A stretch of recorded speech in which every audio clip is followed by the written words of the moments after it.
Good morning friends, কেমন আছো তোমরা? আমি দেখো আজকে কি খাচ্ছি, সেদ্ধ পিঠে। আমার পিসির মেয়ে আমাকে দিল সেদ্ধ পিঠে চা।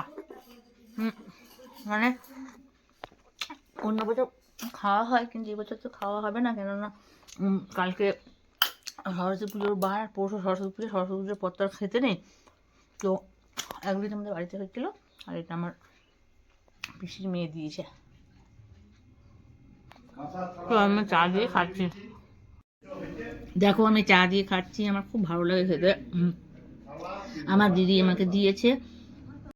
কালকে কালকে বাড়িতে মায়ের কাজ ছিল, তো কাল খুব ব্যস্ত ছিলাম। কাল থেকে আমার খুব শরীর খারাপ। কাল আমি মানে সন্ধ্যা নাগাদ ঢুকতে পারিনি, এত শরীরটা খারাপ লাগছিল।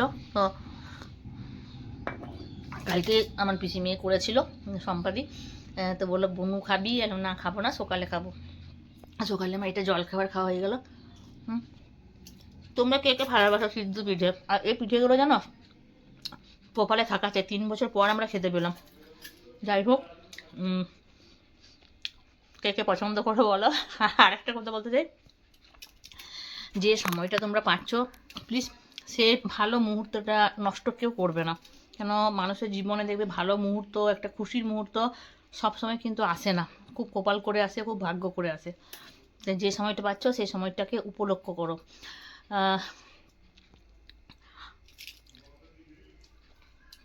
রাখছি বন্ধুরা।